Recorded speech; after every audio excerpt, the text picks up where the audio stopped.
Hello friends, welcome to speed up में आपका स्वागत है। कैसे हैं आप लोग?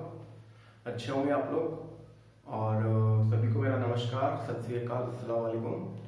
होप सो सभी लोग खैरियत होंगे, अच्छे होंगे और खुश होंगे और स्वस्थ होंगे और पढ़ रहे होंगे। तो अभी तक हम लोग आरआरबी जे की मैकेनिकल की क्लास कर रहे हैं, जिसमें हम लोगों ने काफी पोर्शन कवर कर लिया है। तो अगली क्लास हम लोग की ये है जिसमें हम लोग आज लामीज थ्योरम के बारे में पढ़ेंगे। ठीक है दोस्तों, तो आप लोगों ने बताया कि पिछली क्लास में जो हमने न्यूमेरिकल्स कराए आपको समझ में आए, आपको अच्छा लगा और आपने बोला कि और न्यूमेरिकल्स की डिमांड की है। ठीक है, तो हम आपकी डिमांड को और आपकी जो भी चाहत है उसको पूरी करने के लिए हम लोग काफी जद्दोजहद हैं और प्रयासरत हैं उस चीज के लिए कि आपकी सारी डिमांड पूरी की जाएंगी। आप जो कुछ भी चाहेंगे हमसे, हम उसको पूर्ण रूप से पूरा करेंगे। ठीक है दोस्तों, तो बाकी जो लोग वीडियो को अभी नहीं देख पा रहे हैं तो प्लीज हमारे प्लेलिस्ट में जाइए और प्लेलिस्ट में जाके हमारी पहले की वीडियो देखिए। और जो लोग आज फर्स्ट हैं तो उनका आज वेलकम है हमारा, और हमारी और वीडियो शूट हो चुकी है, प्लीज उनको भी आप लोग वॉच कीजिए। तो चलिए शुरू करते हैं ज्यादा टाइम नहीं लेते हुए आज की अपनी क्लास को। ओके, तो आज की अपनी क्लास का टॉपिक है क्या? Lami's theorem. क्या पढ़ेंगे हम लोग? Lami's theorem. लामी थ्योरम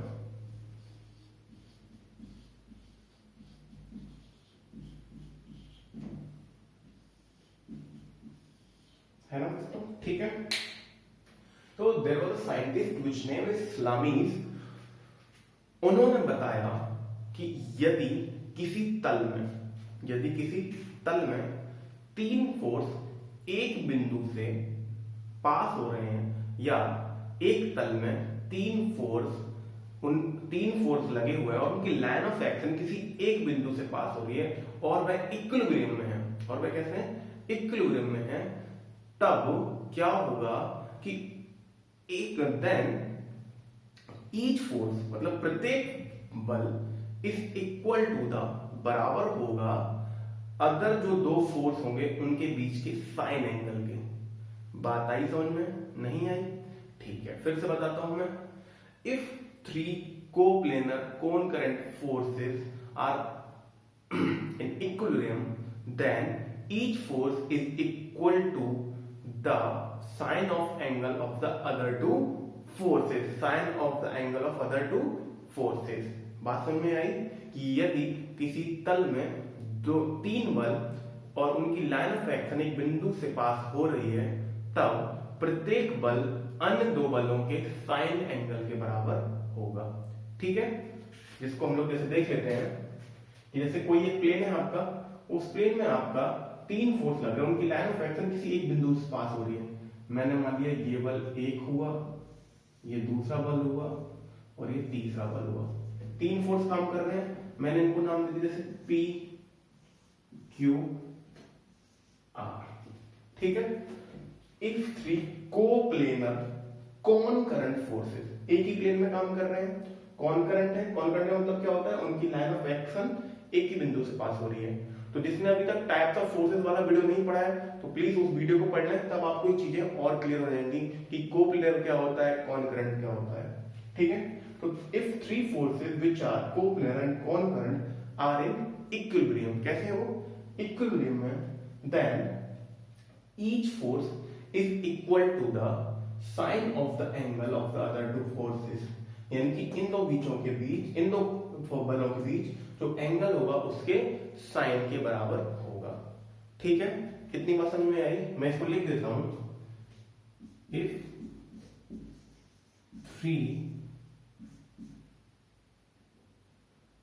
थ्री कोप्लेनर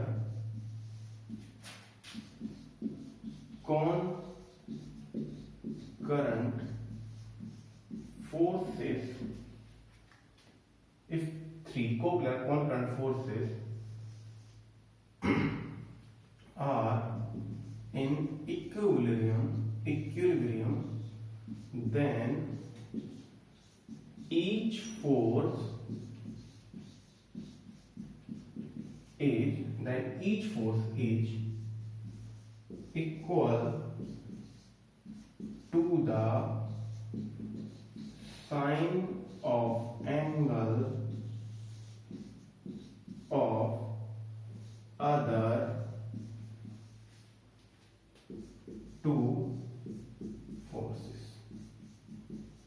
ठीक है दोस्तों, यहाँ तक कोई दिक्कत किसी को नहीं। तो क्या हुआ इसका मतलब कि अगर बल लग रहा है जैसे P, तो उन दो बलों के साइन एंगल के बराबर होगा। सपोज इसको मान लेते हैं हम अल्फा, इसको मान लेते हैं हम बीटा, तो ये क्या मान लेते हैं हम gamma. Then P equal to क्या होगा, उन दो फोर्सों, इन दो अदर दो फोर्सेस के साइन एंगल के बराबर। हम इसको लिखते हैं P अपॉन साइन अल्फा, ये क्या हो जाएगा आपका Q upon Q, Q upon sine beta and R upon sine gamma, R upon sine gamma. ठीक है, यहां तक बताओ किसी कोई प्रॉब्लम। तो ये आपकी क्या हुई, लामीस थ्योरम। क्या हुई आपकी, लामीस थ्योरम। ठीक है, किसी कोई परेशानी, किसी कोई समझ में आया तो प्लीज बता दीजिए, मैं फिर से समझा देता हूं। 3 कोप्लेनर कॉनकरेंट फोर्सेस हैं जो एक बिंदु पे काम कर रहे हैं। तो किसी एक फोर्स, कोई एक बल, प्रत्येक बल अगले या दूसरे दो बलों के साइन एंगल के बराबर होता है। ठीक है, इतनी बात समझ में आई, आगे बढ़े। ठीक है, अब आज हम लोग जानेंगे कि जो CB2 में वर्चुअल कैलकुलेटर है ना, उसका यूज कैसे होगा, कैसे सवाल आएंगे कि हमें वर्चुअल कैलकुलेटर का यूज करना पड़ेगा। ठीक है, तो लामीस थ्योरम होगी हमारी, लामीस थ्योरम समझ में आई, इतनी काफी है, इतना इसका एक्सप्लेनेशन काफी है, स्टेटमेंट काफी है, ये फॉर्मूला रखो। मैं सवाल कराता हूँ, इसके सवाल कैसे होते हैं। ठीक है, जहां पे आपको वर्चुअल कैलकुलेटर का यूज समझ में आ जाएगा कि वर्चुअल कैलकुलेटर को हम लोग कैसे यूज करेंगे।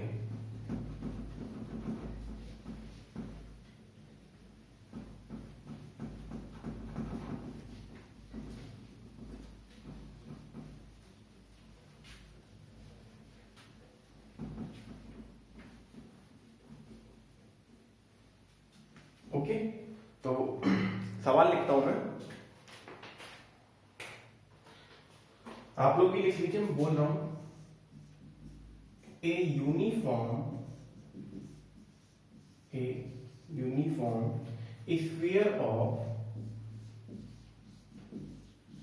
sphere of weight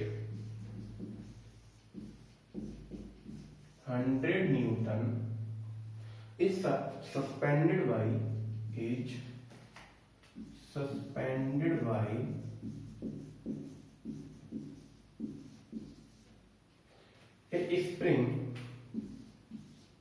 a spring as shown.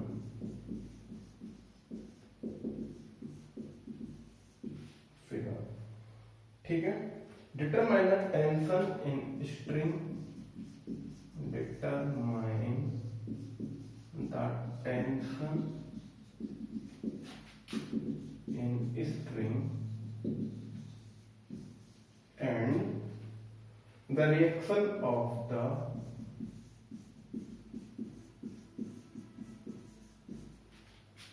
ball ठीक है, सवाल देख सकते हैं क्या है, ये डायग्राम बना हुआ है। ठीक है, ये बॉल है ऐसे कुछ, ये एक स्ट्रिंग है। ठीक है, ये हुआ 20 डिग्री हुआ। ठीक है, ये बी पॉइंट हुआ, ये इस पर वेट काम कर रहा है। ठीक है दोस्तों, और तो कुछ नहीं दिया। क्या कहता है सवाल, a uniform sphere of weight 100 newton, इस स्फीयर का वेट कितना है 100 newton, it's suspended by a string, एक स्ट्रिंग से लटका हुआ है, एज शोन इन फिगर में दिखाया है। Determine the tension in string, तो जब इस पे लटका हुआ होगा तो इसमें तनाव आएगा T। ठीक है भाई, इधर लटका तनाव आएगा T। ठीक है, and then the reaction of the ball, तो ऑब्वियस ही बात है, देखो मैंने बताया था आपको न्यूटन का थर्ड लॉ। न्यूटन का थर्ड लॉ क्या कहता है, contact surface contact forces, contact surface contact forces. तो एक रिएक्शन आएगी, इस पे आएगी कि नहीं आएगी। सपोज ये पॉइंट दे दिया मैंने सी नाम, तो रिएक्शन क्या हो जाएगी RC। कोई दिक्कत किसी को नहीं।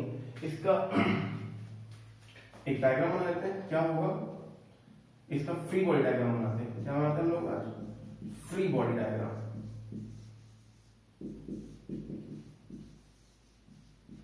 अभी मैं आपको बता भी देता हूँ फ्री बॉडी डायग्राम क्या होता है, ठीक है। स्पेशली तो फ्री बॉडी डायग्राम बनाएंगे हम लोग, तो ये फोर्स है, इसका वेट W, स्ट्रिंग कहाँ लगी है इस पे T, और फोर्स कहाँ लगा हुआ है आप पे ये P।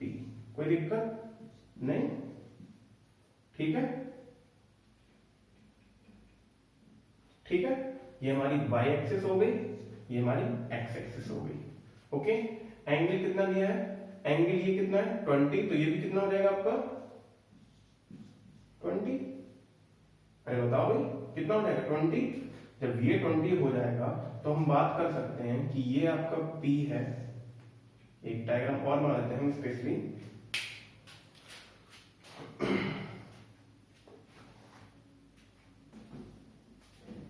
ठीक है। ये इसका फ्री बॉडी डायग्राम होगा। एक डायग्राम और ड्रॉ करते हैं जिसमें क्या होगा, हो जाएगा P, ये हो जाएगा आपका T, और ये हो जाएगा आपका W। इन दोनों के बीच एंगल कितना है 90 डिग्री। ये कितना हो जाएगा आपका 90 और 20, 90 और 20 कितना हो जाएगा आपका, बताओ भाई 70 नहीं 110, सॉरी 110।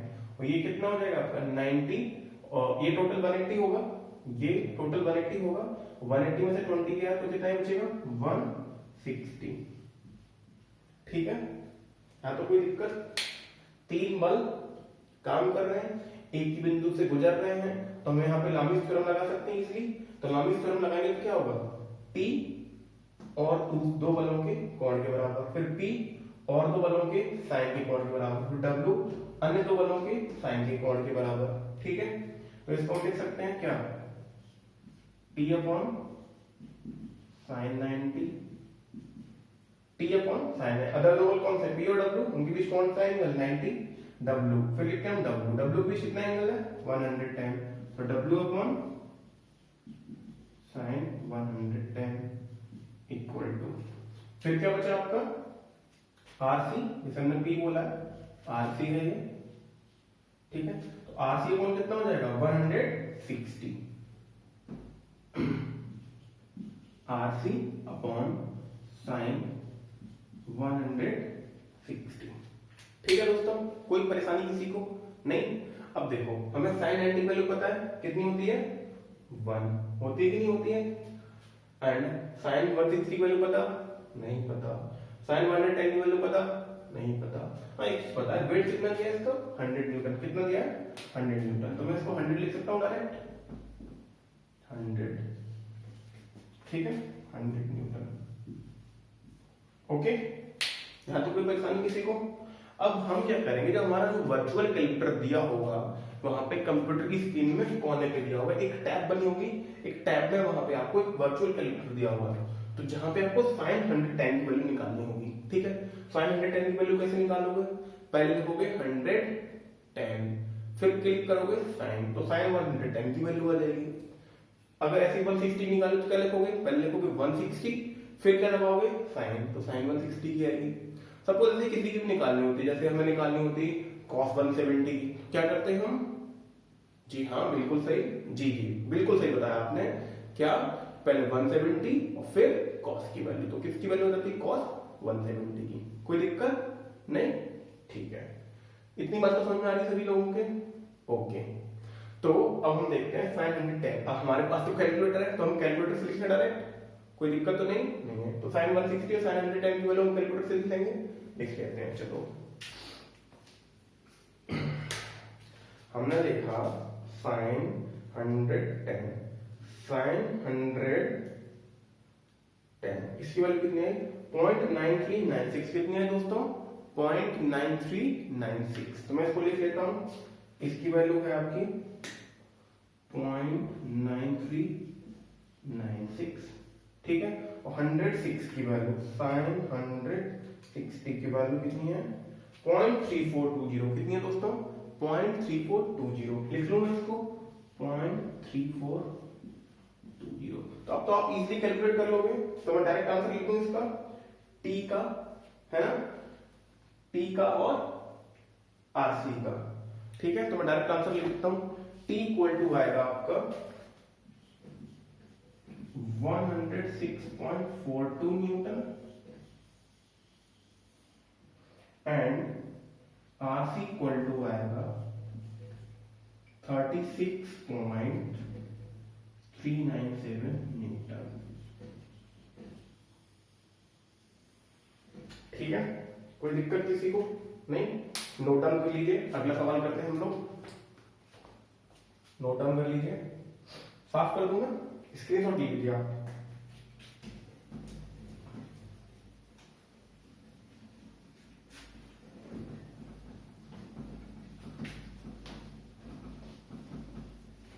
तो सवाल समझ में आया होगा सभी को, बहुत आसान सवाल है। ऐसे सवाल आएंगे आसान आसान, इतना कुछ टफ पेपर नहीं आएगा। ठीक है, हमारा टाइम कम रहेगा हमारे पास, तो उस कम टाइम में हमें सारे सवाल सॉल्व करने होंगे। ठीक है,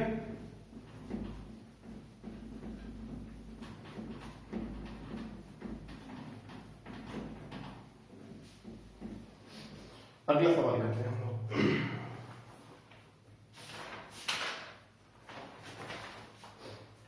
लिख लीजिए, मैं बोल रहा हूं आप लोगों को।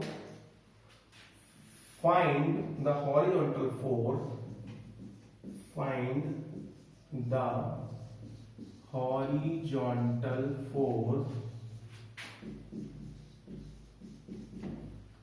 P applied at top of the cylinder, top of the cylinder, to just move it, to just move it out of the ditch, out of the ditch. Assume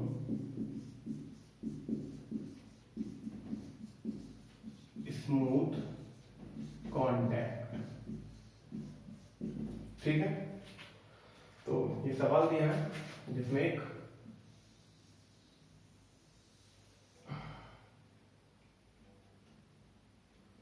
ball बना लेते हैं हम। ठीक है,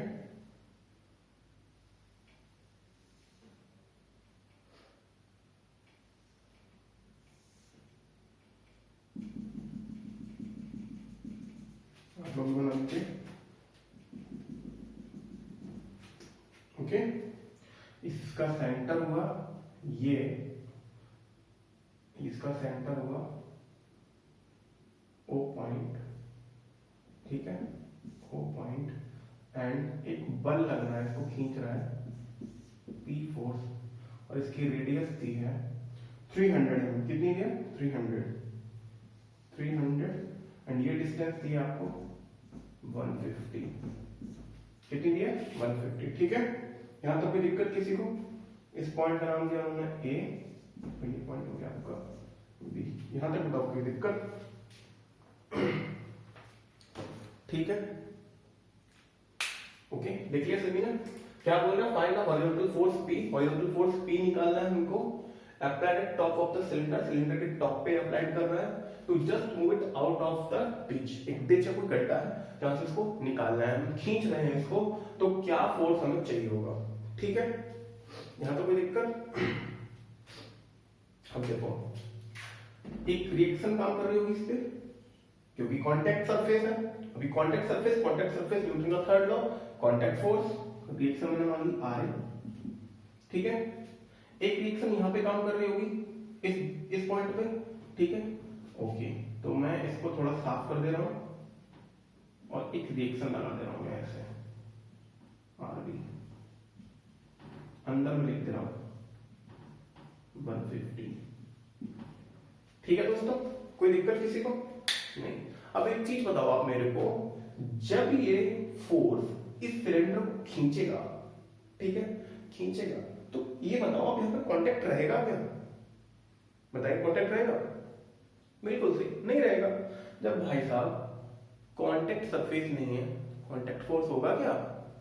बिल्कुल नहीं होगा। भाई जब ये ऊपर चला जाएगा तो यहाँ पे जब कांटेक्ट ही नहीं है, कांटेक्ट सरफेस ही नहीं है, तो why there will be reaction? No, that's mean reaction will be zero. क्या हो जाएगा? रिएक्शन की वैल्यू जीरो। ठीक है, यहां लिख देता हूं मैं, at the point when cylinder is just about to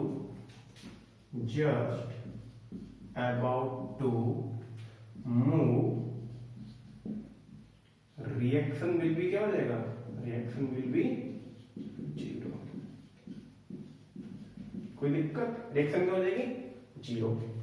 and एक चीज और है, that reaction will passes through that point। ठीक है, ये रिएक्शन कहां से होगी? इस पॉइंट से पास हो रही होगी, ये पॉइंट मैंने वाली है सी। ठीक है, अब चलो हम बस डायग्राम बना देते हैं। ठीक है, देखो मैंने डायग्राम बनाया, ये आपका क्या हो गया? एक्स, ये क्या हो गया आपका? वाई। ठीक है दोस्तों, है कि नहीं भाई? हाँ बोलो, किसी कोई दिक्कत आ रही हो तो बता दो भाई, कमेंट बॉक्स में आप बता सकते हो इजीली। हम आपकी सारी बातों को सुनते हैं और उसी के अनुसार हम काम कर रहे हैं, और ऐसा कुछ नहीं है। आपने बोला हिंदी में तो हिंदी में पढ़ा रहा हूँ, आपने बोला इंग्लिश में तो इंग्लिश में ही पढ़ा रहा हूँ, क्योंकि बहुत से बच्चे ऐसे हैं ना कि जो इंग्लिश मीडियम से हैं, they will not easy to understand what will I say in Hindi. Okay, and there are lot of students which belong from Hindi medium, they do not understand English. So I am keeping balance between both of you. So I am trying to do my deliver lecture in Hindi as well as in English. So please दोस्तों, थोड़ा सा आप लोग हमारे साथ cooperate कीजिए। हम हिंदी में पढ़ा रहे हैं, इंग्लिश में पढ़ा रहे हैं, है ना दोस्तों? ठीक है, तो ये x हो गया आपका, ये y हो गया।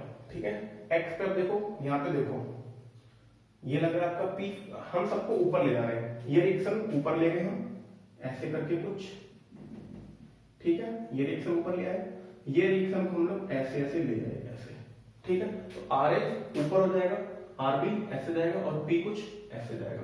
कोई दिक्कत किसी को नहीं। ये मैंने मान लो पॉइंट C है, पॉइंट C है, तो यहाँ पे अगर ये फोर्स हो गया आपका क्या? P। ठीक है, और नीचे से रिएक्शन क्या आ रही है आपकी? RB। ठीक, नीचे से रिएक्शन कैसी आ रही है? ये आ रही है RB। अरे यही तो आ रही है RB, कैसे कैसे जा रही है? मैंने मान लिया RB। ठीक है, और ये नीचे से क्या आ रहा है? RA।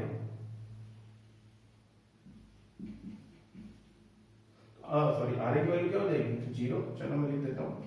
ठीक, और इसका एक वेट काम कर रहा होगा डाउन साइड, वेट हो जाएगा W।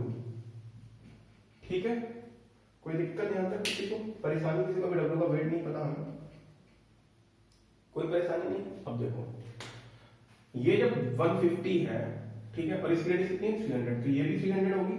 अरे बताओ, ये 300 होगी कि नहीं होगी? ये रेडियस ये 300 होगी, तो ये भी 300 होगी। नहीं आ रही बात समझ में? ये 150 है, ये 300 होगी कि नहीं होगी? ये 300 है, तो मैं मान लेता हूँ इसको, ये 300 और ये 150। ठीक है, तो आपको पता है पाकिस्तान भूखा प्यासा, हिंदुस्तान हरा भरा, यानी कि परपेंडिकुलर अपॉन हाइपोटेन्यूज। ठीक है, परपेंडिकुलर अपॉन हाइपोटेन्यूज, तो ये एंगल क्या हो जाएगा आपका? 90 डिग्री। ठीक है, ओके दोस्तों। ठीक है, ये भी आपका 90 डिग्री हो जाएगा। तो ये एंगल कितना निकलेगा आपका, बताओ आप लोग? बेस अपॉन, यानी कि हो जाएगा आपका 1, ये मान लिया मैंने 2, डेढ़ से डिवाइड कर दिया। ठीक है, तो 1/2 यानी ये कितना हो जाएगा? 30। अरे बताओ भाई। ठीक है, ये हो जाएगा 30, तो ये कितना हो जाएगा आपका? 60। अरे बताओ, कोई दिक्कत किसी को? ये कितना हो जाएगा आपका? 60। ये हो जाएगा, अच्छा सॉरी, ये 300 नहीं होगा, ये 300 होगी हाइपोटेन्यूज, है ना? अरे ये रही ना इसकी क्या कहते हैं, ठीक है, इसके हाइपोटेन्यूज क्या हो जाएगी? 300। ठीक है, बिल्कुल सही है। ठीक है, तो आगे बात करते हैं। ये 30 हो जाएगा, तो ये कितना हो जाएगा आपका? 60 डिग्री। कोई दिक्कत नहीं? चलिए ठीक है, ये 30 हो गया आपका, ये 60 हो गया, तो ये एंगल कितना हो जाएगा आपका सेम। सिमिलरली ये कितना हो जाएगा 6, अरे भाई यहाँ पे होगा तो ये 60 डिग्री होगा, जिसको हम 60 डिग्री दे दें। कोई दिक्कत किसी को, कोई परेशानी आ रही तो बता दो, ठीक है, यहां तक कोई परेशानी नहीं, ठीक है। आगे बात करते हैं हम लोग। अच्छा इसमें कंफ्यूजन है आपको, अभी भी कंफ्यूजन है? अच्छा ठीक है, सपोज ये हमने ड्रॉ किया कुछ ऐसे, और ठीक है, ये कुछ पॉइंट आप गलत बन गया थोड़ा सा, वो ऐसे परपेंडिकुलर होते हुए आएगा, ये इसके सेंटर से जा रहा होगा, तो ये आपका हो जाएगा आपका 30 60 बनेगा वो आपका, ठीक है। तो हो जाएगा 60, आर ए को मैं साफ कर देता हूँ, आर ए 0 हो जाएगा आपका, ओके। आर बी के दो कंपोनेंट होंगे, ये क्या हो जाएगा आपका आर बी साइन 60, और ये क्या हो जाएगा आपका आर बी cos 60, ठीक है। तो P की वैल्यू किसके इक्वल होगी, आर बी cos 60 के, और W की वैल्यू किसके इक्वल होगी, आर बी साइन 60 के। कोई दिक्कत यहाँ पे नहीं। W की वैल्यू हमें दी है क्या सवाल में, W की वैल्यू हमें दी है क्या सवाल में, हाँ जी बिल्कुल, W आपको 1000 न्यूटन दिया है। कितना दिया दोस्तों, 1000 न्यूटन। इसका वेट कितना दिया है आपको, 1000 न्यूटन, ठीक है, ये 1000। तो आर बी साइन 60 कितना हो जाएगा 1000 R B sine 60 equal to 1000 newton. R B कितना हो जाएगा, साइन 60 की वैल्यू कितनी होती है √3/2, ठीक है। तो √3/2 ये हो जाएगा आपका 1000 इंटू 2/√3, ओके। इजीली कैलकुलेट कर लोगे आप लोग। फिर हम लोग बात करते हैं P की, तो P इक्वल टू कितना हो जाएगा, P equal to R B cos 60, अरे P equal to R B cos 60 होगा, P equal to R B cos 60, ठीक है। तो आर बी वैल्यू कितनी है 1000 2/√3, 1000 2/√3, और cos 60 की वैल्यू कितनी होती है 1/2, 2 से 2 खत्म, तो P कितना हो जाएगा आपका 1000√3 न्यूटन, ठीक है। कोई दिक्कत नहीं, इसको प्रॉब्लम आई प्लीज आप लोग कमेंट बॉक्स में बताइए कहां आपको प्रॉब्लम आई, कुछ है तो आपको बता दूंगा, अगर आपको यहां प्रॉब्लम आई मैं फिर से बता दूंगा, ठीक है। आप नोट डाउन कीजिए, ओके, लिख लिया आप लोगों ने, ठीक है। तो आगे बढ़ते हैं। तो अभी मैंने आपको बताया था फ्री बॉडी डायग्राम हमको बताना है आपको, ठीक है। तो मैं डिस्कस करता हूँ फ्री बॉडी डायग्राम को। तो इसमें कोई दिक्कत आ रही है, एक्चुअली क्या डायग्राम थोड़ा सा वो बन रहा है, देखो ये 150 होगी, ये टोटल कितनी होगी, ये रेडियस है, ये 300 होगी, अरे भाई ये 150 है, ये इसकी रेडियस पूरी 300 होगी कि नहीं होगी, ये रेडियस 300, तो ये 150, तो ये कितना बचेगा 150, और ये ऑलरेडी कितना है 300, तो मैंने 150 लिखा था, आपको 300 लिखा था, ये एंगल निकाल दिया फिर मैंने 30 और 60, ओके ठीक है। हम लोग बात करते हैं किसकी, फ्री बॉडी डायग्राम की।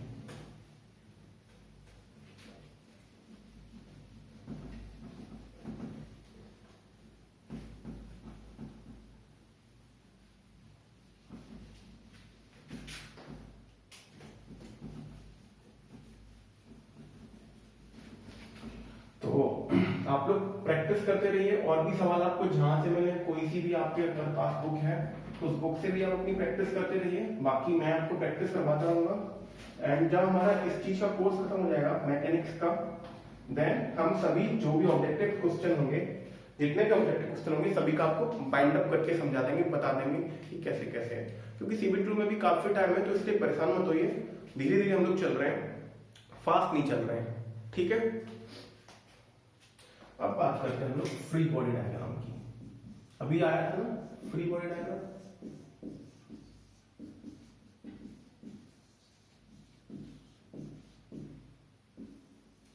फ्री बॉडी डायग्राम क्या होता है, एक तरह से जैसे कोई भी बॉडी है, ठीक है, कोई बॉडी है, उसका एक आइसोलेटेड व्यू होता है। किसी भी बॉडी का क्या होता है, आइसोलेटेड व्यू होता है, जिसपे सारे फोर्सेस जितने एक्ट कर रहे हैं वो सारे फोर्स आपको शो कर दो, बस और कुछ नहीं। जैसे अगर एग्जाम्पल के तौर पर बताएं, अगर आपसे पूछा जाए कि आपके घर में कौन कौन है, ठीक, आपके घर में कौन कौन है, तब बता दो कि मम्मी है, पापा है, मैं हूँ, भाई है, बहन है, दादा है, चाचा है, नानी, जो भी है, ठीक है। बट सारे के सारे बता दो कि आपके घर में कौन कौन है, बस। ऐसे ही आपका फ्री बॉडी डायग्राम है। फ्री बॉडी डायग्राम का मतलब क्या हुआ कि अगर आपकी कोई बॉडी हुई लगी हुई है पर्टिकुलर, तो बता दो भाई उस पर कौन कौन से फोर्स एक्ट कर रहे हैं, कितनी सारी चीजों से जुड़ा हुआ है, क्या उसका सेल्फ वेट है, हाँ सेल्फ वेट है, कोई सपोर्ट रिएक्शन आ रही है, हाँ भी सपोर्ट रिएक्शन आ रही है, क्या उससे कनेक्टिंग लिंक जुड़ी हुई है, जैसे आपकी वायर हो गई, रोप हो गई, केबल हो गई, कुछ भी जुड़ा हो सकता है, जुड़ी है, हाँ भाई जुड़ा है तो दिखा दो। कोई फ्रिक्शनल फोर्स लग रहा है, हाँ भाई दिखा दो फ्रिक्शनल फोर्स है तो। कोई आपका एक्सटर्नली अप्लाइड लोड भी है, कोई बाहर से भी लोड लग रहा है, हाँ लग रहा है तो वो दिखा दो। तो ऐसे करके जितनी भी सारी चीजें उस बॉडी पे लग रही होंगी वो सारी हम चीजें दिखा देंगे। नहीं बात समझ में आई? ठीक है। तो free body diagram is an isolated view of an body on which all forces are acting on it, which can be form of externally applied force or internally applied force. That's it. Okay? कितनी बात समझ में आई? ठीक है, तो इसको हम लिख लेते हैं। क्या होता है? It is an isolated view of a body on which all forces are acting on it. Okay, कौन कौन से फोर्स हो सकते हैं आपके? सेल्फ वेट, W, ठीक है। दूसरा क्या हो जाएगा? रिएक्शन, सॉरी रिएक्शन हो सकती है। रिएक्शन नहीं समझ में आ रही? रिएक्शन कौन कौन सी होंगी? अरे भाई देखो सिंपल सी चीज है, अगर आपको कोई हिंज सपोर्ट है रिएक्शन आएगी, अगर आपको कोई रोलर सपोर्ट है रिएक्शन आएगी, ऐसे कुछ। अगर कोई आपका फिक्स सपोर्ट है रिएक्शन आएगी, ऐसे कुछ। तो ये सब क्या होगी? रिएक्शंस होगी, ठीक है। कितनी बात समझ में आई? Force to the connecting link, force to the connecting link. Connecting link कौन कौन से हो सकते हैं? जो आपको बताया एग्जांपल पे, कौन कौन सी बताई आपको एग्जांपल में? प्लीज बताओ कमेंट में, कौन कौन सी बताई मैंने आपको? क्या बताया जी? हाँ बिल्कुल ठीक है, बिल्कुल सही बताया आपने। क्या होता है हमने अभी बताया एग्जांपल में? वायर, रोप, केबल, स्ट्रिंग, ईटीसी। तो ये क्या हो जाएंगे? कनेक्टिंग लिंक हो जाएंगे, कनेक्टिंग एलिमेंट हो जाएंगे, ठीक है। और क्या हो सकता है? फ्रिक्शनल फोर्स, क्या हो सकता है? फ्रिक्शनल फोर्स हो सकता है। क्या हो? एक्सटर्नली अप्लाइड लोड भी हो, एक्सटर्नली अप्लाइड फोर्स हो, ठीक है। इतनी सारी वो चीज हो सकती है फ्री बॉडी डायग्राम में अंदर, ठीक है। तो प्लीज इसको नोट डाउन कर लीजिए, फिर हम लोग आगे बात करते हैं, ठीक है। ठीक है, लिख लिया आप लोगों ने। तो अब हम लोग बात करते हैं कंडीशन ऑफ इक्विलिब्रियम की। किसकी बात करते हैं हम लोग? कंडीशन ऑफ इक्विलिब्रियम की।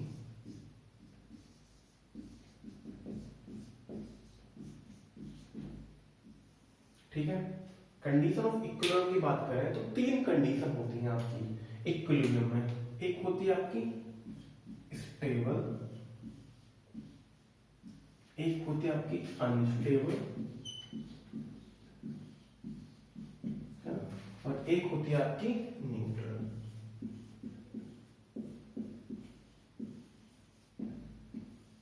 ठीक है, एक होती है आपकी स्टेबल, अनस्टेबल, और एक होती है आपकी न्यूट्रल। ठीक है, स्टेबल में क्या होता है कि जब हम किसी बॉडी में फ्लाइट डिस्प्लेसमेंट देते हैं तो स्लाइड डिस्प्लेसमेंट देने के बाद क्या होता है, वो अपनी ओरिजिनल पोजीशन पे वापस आ जाता है। क्या आ जाता है, अपनी ओरिजिनल पोजीशन पे वापस आ जाता है। Slide displacement, then it will return back to its original position. तो उसे क्या कहते हैं हम लोग, स्टेबल। अनस्टेबल क्या होगा, if we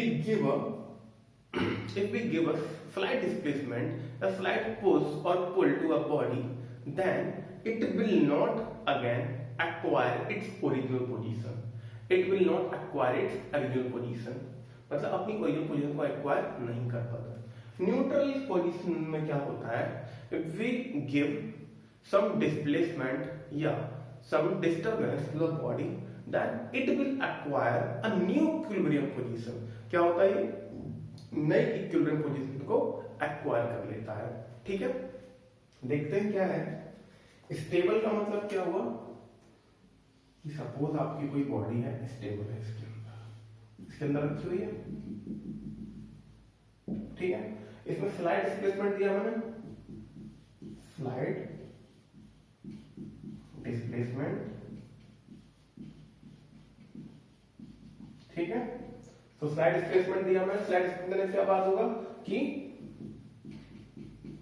it will come back to its original position, ठीक है। ये अपनी ओरिजिनल पोजीशन पे वापस आ जाएगा। अनस्टेबल की बात करें अगर हम लोग इसकी, अनस्टेबल की, तो अनस्टेबल में क्या होता है, जैसे अगर ये कोई बॉडी इस पे रखी हुई है, ठीक है,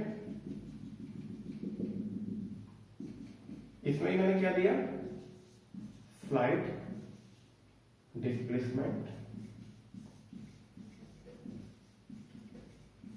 ठीक है।